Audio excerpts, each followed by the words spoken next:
Dando continuidade ao tema marketing em tempos de crise, eu quero aqui fazer uma análise e uma comparação do artigo publicado pelos pesquisadores americanos no Journal Harvard Business Review e essa análise com a realidade no Brasil.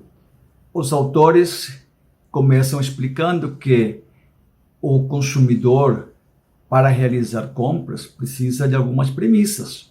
Ter renda, que é a principal delas, ter confiança em relação à empresa, em relação à economia, e ter um estilo de vida que estimule a compra. A situação atual nos mostra que esse consumidor ele está hoje descrente com a situação, com a economia, com a política, que é uma variável bastante considerável atualmente. E eles nos começam explicando a importância de se segmentar os consumidores em 4 grandes grupos. O primeiro grupo é o pé no freio, que aqui no Brasil eu o considero o grupo da classe C e D, é o mais atingido pela crise. Este grupo corta todo tipo de gastos e, dependendo da renda e da situação, outros grupos também podem fazer parte deste segmento. O segundo grupo é o abalado mais paciente, que eu denominaria aqui no Brasil da classe média. É o grupo mais resiliente, é o maior segmento. Este grupo não foi atingido pelo desemprego, é otimista, ainda também corta gastos, porém em menor proporção ao primeiro segmento.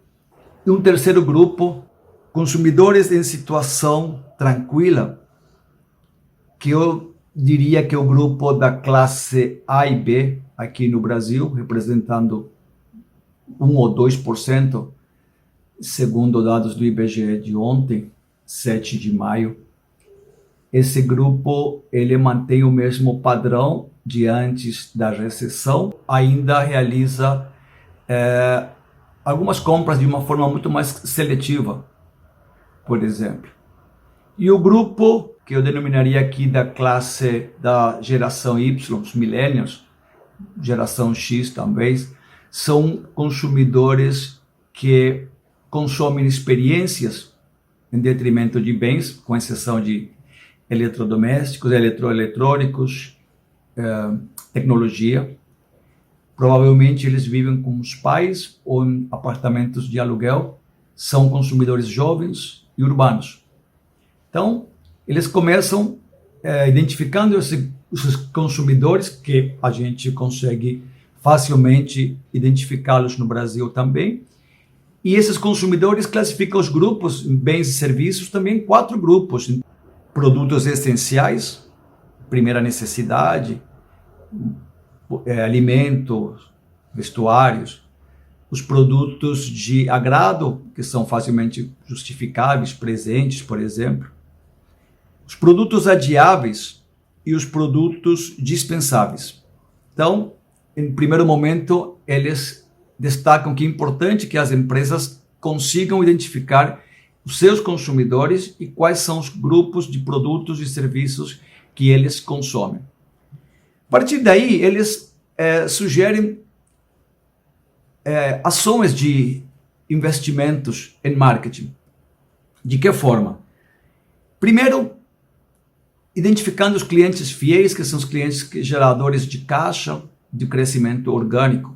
Quem são, dentre esses grupos de consumidores identificados, quem são os clientes fiéis? A partir daí,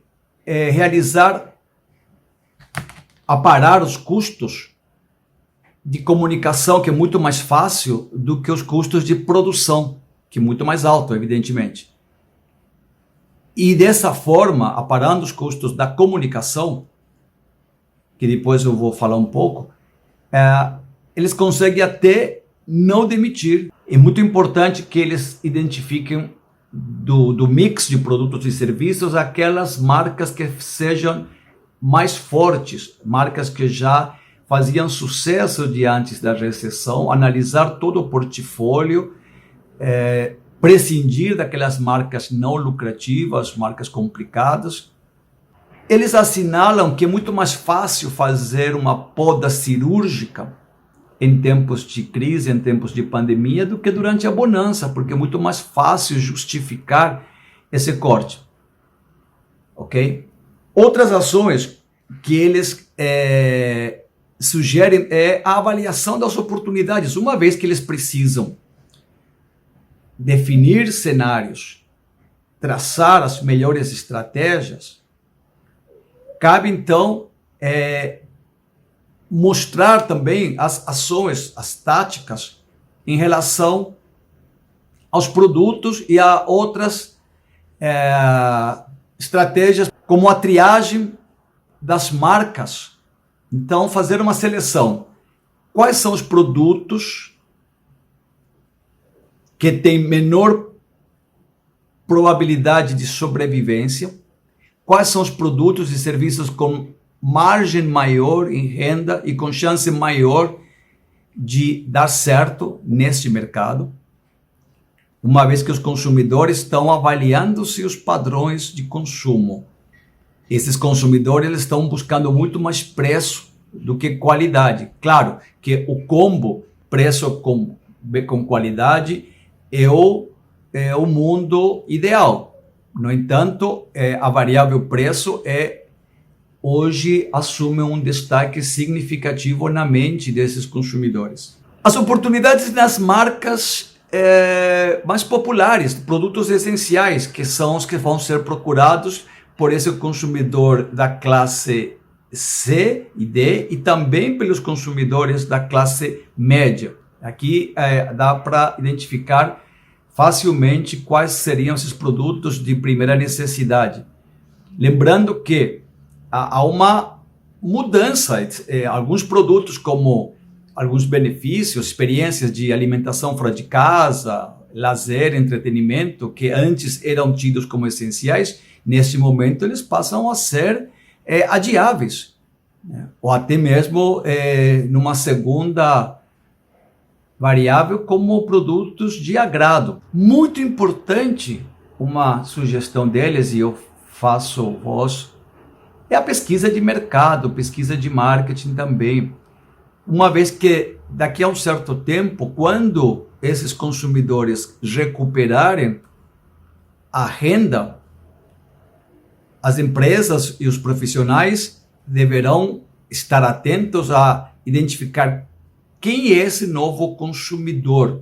Será que eles vão continuar consumindo os mesmos produtos e serviços ou eles estarão mudando, migrando para produtos substitutos ou até mesmo produtos com viés de inovação? Aliás, esse viés de inovação inovativo não deve ser perdido de vista nunca. Quando se fizer essa triagem de marcas e produtos, a inovação deve estar presente em todas elas. Ao alocar os recursos em longo prazo, que esse consumidor, eles sugerem que eles não entrem em pânico quando estiverem observando queda nas vendas, mas eles consigam traçar caminhos, diretrizes, estratégias, ok? Fortalecer, ao identificar aqueles produtos com uma margem mais forte, fortalecer essa marca, fortalecer o propósito da marca. E eu acrescento aqui, nessa pesquisa, um trabalho um pouco mais individualizado no sentido de se aproximar mais desse consumidor, buscar um maior engajamento emocional.